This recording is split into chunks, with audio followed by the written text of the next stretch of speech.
Alicent और रेनेरा के reunion से लेकर डेमन के हैरेनहॉल को क्लेम करने तक सब कुछ था इस झोपड़े उड़ा देने वाले और एंडिंग से लोगों को एक्साइटेड करने वाले एपिसोड में। तो इस वीडियो में हम बात करने वाले हैं house of the dragon season 2 episode 3 की, और ये वीडियो होगा इसकी एक्सप्लेनेशन प्लस रिव्यू। तो चलो इस वीडियो को शुरू करते हैं। तो एपिसोड की शुरुआत में हमें लड़ाई दिखाई जाती है दो हाउसेस के लोगों के बीच, और ये दो हाउस थे हाउस ब्लैकवुड एंड ब्रैकेंस। इन दोनों हाउसेस की राइवलरी यानी दुश्मनी बहुत ही पुरानी है, इतनी पुरानी कि किसी को अच्छे से मालूम नहीं है कि ये लड़ाई कब शुरू हुई थी। और इस समय कुछ ऐसा ही चल रहा है हाउस ग्रीन और हाउस ब्लैक की कहानी में। रेनिस रेनेरा से कहती है कि ब्लैक और ग्रीन की लड़ाई असल में कब शुरू हुई। और जैसे कि मैं अपने हर वीडियो में बोलता हूँ कि हर एपिसोड के अंदर हमें एक मीनिंग या एक एसेंस बताया जाता है, तो मेरे हिसाब से इस एपिसोड का एसेंस था डिजायर। हर किसी का कोई ना कोई डिजायर है, और ये सारे जो इवेंट्स हो रहे हैं वो इस डिजायर को पूरा करने के लिए ही हो रहे हैं। जैसे रेनेरा चाहती है कि जो उसका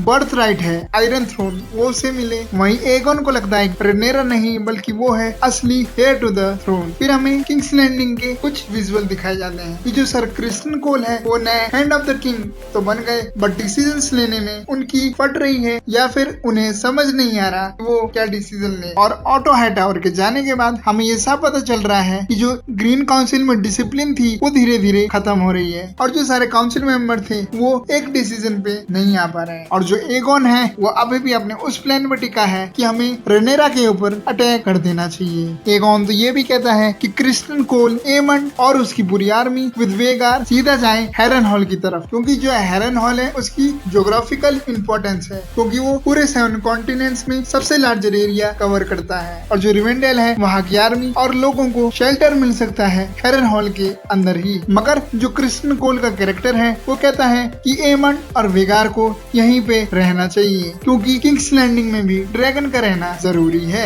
ऐसी ही कुछ सिचुएशन है ब्लैक काउंसिल के अंदर। वहाँ के जो काउंसिल मेंबर हैं अब हमें देखने को ऐसा मिल रहा है कि वो लोग रेनेरा के जजमेंट पे क्वेश्चन कर रहे हैं। उनके हिसाब से ग्रीन्स जो हैं वो लड़ाई की तैयारी कर रहे हैं, तो हमें भी लड़ाई की तैयारी करनी चाहिए। बट जो रेनेरा है वो अभी भी अपनी इस बात पे टिकी हुई है कि हमें ड्रैगन से लड़ाई नहीं करनी है, क्योंकि अगर ड्रैगन से लड़ेगा तो पूरा जो किंगडम है वो डिस्ट्रॉय हो जाएगा। उसके बाद अगर हम लोग लड़ाई जीत भी गए तो कोई मतलब नहीं है। और ऐसे ही कुछ विचार हैं क्वीन एलिसेंट हाईटावर के, वो भी लड़ाई नहीं चाह रही है। मगर जो किंग एगोन का कैरेक्टर है उसे तो लड़ाई चाहिए, और उसे इस डिसीजन में एडवांटेज दे रहे हैं सर क्रिस्टन कोल, जो कि अभी तक थोड़ा दबके रह रहे थे। बट क्योंकि अब उसे पता है कि वो अब हैंड है तो वो एलिसेंट पे भी डोमिनेट करने की कोशिश कर रहा है। और पता नहीं क्यों इन शो वालों ने एलिसेंट और क्रिस्टन कोल का हमें ऐसा एंगल दिखाया, जबकि बुक्स में क्रिस्टन कोल और एलिसेंट के बीच ऐसा कुछ नहीं है। वहीं ड्रैगन स्टोन के अंदर जो मिसायरा का कैरेक्टर है, जिसे रेनेरा ने ऑर्डर दिया था कि अब तुम फ्री हो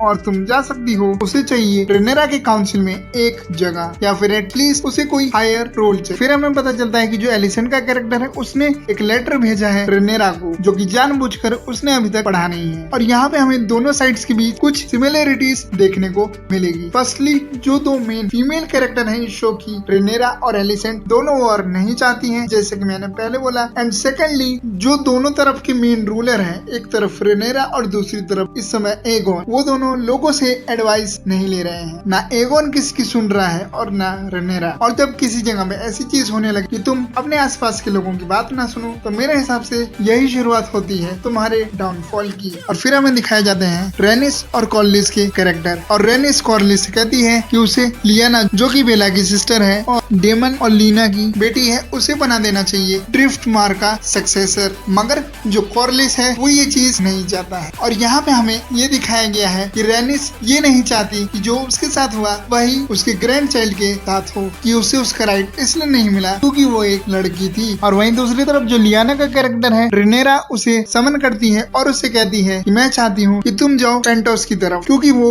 सेफ जगह। और लियाना ये सुन के बिल्कुल खुश नहीं है, और उसे लग रहा है कि रेनेरा उसे इसलिए नहीं रखना चाहती अपने आसपास क्योंकि वो किसी काम की नहीं है। मगर रेनेरा कहती है कि मैं तुम्हें एक बहुत बड़ी रिस्पॉन्सिबिलिटी दे रही हूँ और तुम्हें पेंटोस की तरफ इसलिए भेज रही हूँ क्योंकि वो एक बहुत ही सेफ जगह है, और मैं चाहती हूँ कि तुम और मेरे दोनों बच्चे यानी कि जॉफ्री और एगोन 3, जिसको एगोन द यंगर भी बोलते हैं, वो सेफ रहे। Lyanna, Joffrey and Aegon the younger चले जाते हैं पेंटोस की तरफ, और लियाना ले जाती है अपने साथ 3 अंडे, क्योंकि रेनेरा चाहती है इन 3 अंडों का ख्याल रखिए और इसमें से जो ड्रैगन आएंगे उन्हें ट्रेन करें। और इस सीन से भी तुम्हें पता चलता है कि रेनेरा अपने बच्चों से कितना प्यार करती है या फिर वो अपने बच्चों से कितना क्लोज है। At least she is a better mother than Alice. और आगे हमें इसी चीज को दिखाने की कोशिश की गई है जब एलिसेंट और हेलिना के बीच बात हो रही होती है, जहाँ पे हमें पता चलता है इस चीज का दुख है कि कैसे उसके बेटे की डेथ को एक पब्लिसिटी स्टंट की तरह यूज किया गया और उसके ग्रीफ और दुख को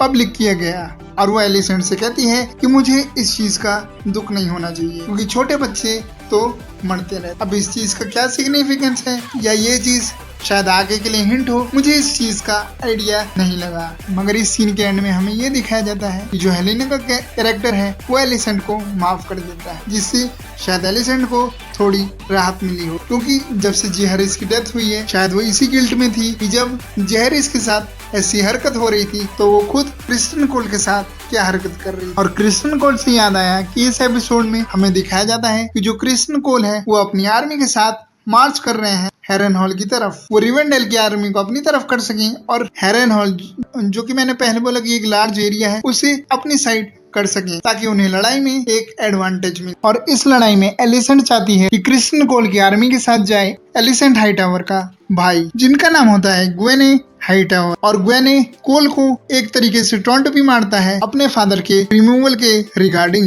और क्रिस्टन कोल ऐसा चाहता तो नहीं है कि ग्वेने उसके साथ जाए, मगर अगर उसने एलिसेंट की बात नहीं मानी तो उसकी जरूरतें पूरी नहीं हो। और फिर ये लोग चले जाते हैं हेरेनहॉल की तरफ मार्च करने। और वहीं दूसरी तरफ हमें दिखाया जाता है कि हेरेनहॉल पर पहुंच चुका है डेमन टारगेरियन अपने ड्रैगन कैरेक्सिस पे और वहाँ के लोग उसके सामने बड़ी ही आसानी से सरेंडर कर देते हैं क्योंकि इस समय ना हेरेनहॉल में ज्यादा लोग हैं और ना वहाँ की हालत अच्छी है। क्योंकि सीजन 1 के अंदर हमें पता है कि कैसे लैरी स्ट्रॉन्ग ने अपने भाई और अपने बाप को मरवा दिया था और हेरेनहॉल के अंदर आग लगवा दी थी, इसीलिए वहाँ के लोग रेनेरा के लिए खुद को प्लेज कर लेते। और इस पूरे सीक्वेंस के अंदर हमें डेमन के अंदर की भूख दिखती है फॉर थ्रोन। जब हाउस स्ट्रॉन्ग का लॉर्ड से कहता है माय प्रिंस तो कहता है माय प्रिंस नहीं योर ग्रेस। और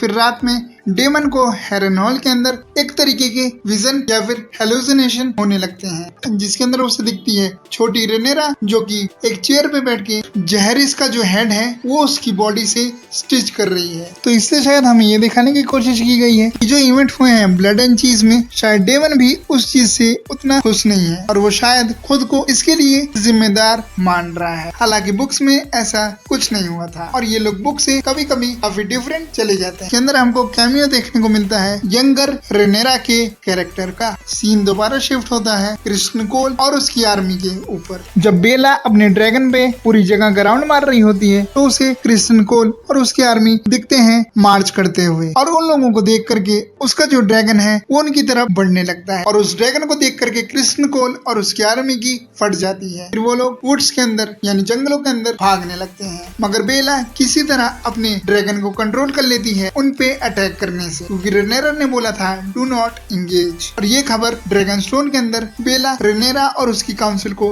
देती है जिसके बाद उसकी काउंसिल एक बार दोबारा रेनेरा को एडवाइस देती है कि हमें ड्रैगन्स की मदद से क्रिस्टन कोल पे अटैक करना चाहिए। मगर रेनेरा दोबारा एक बार बोलती है कि नहीं, हम लोग ड्रैगन से अटैक नहीं करेंगे और अगर आगे भी कोई लड़ाई होगी तो वो तलवारों से हो। और इसके बीच में एक सीक्वेंस है था जिसके बारे में मैं बताना भूल गया। उस सीक्वेंस में ऐसा हुआ था कि हमें ब्रोथल के अंदर का सीन दिखाया जाता है या जो भी उस जगह को बोलते हैं। वहां पे हमें एक और नया कैरेक्टर जिसका नाम होता है उल्फ देखने को मिलता है जो कि क्लेम करता है कि वो एक टारगेरियन है और वो ब्रदर है डेमन और विसेरिस का। और जहां तक मुझे लग रहा है कि वो झूठ बोलना है। तभी उस जगह पे आ जाता है एगोन अपने स्क्वायर के साथ और फिर एगोन अपने भाई का मजाक उड़ाने लगता है जिसे सुन के एगोन को बुरा तो लगा था मगर वो उस समय कुछ नहीं करता है और वहां से चला जाता है। और एक और बार किंग्स लैंडिंग में लैरिस आता है एगोन से मिलने और वो उससे कहता है कि मुझे पता चला है कि आप जा रहे हैं सर क्रिस्टन कोल की मदद करने उनके मार्च पे और ये चीज आपको एडवाइस की है आपकी मदर और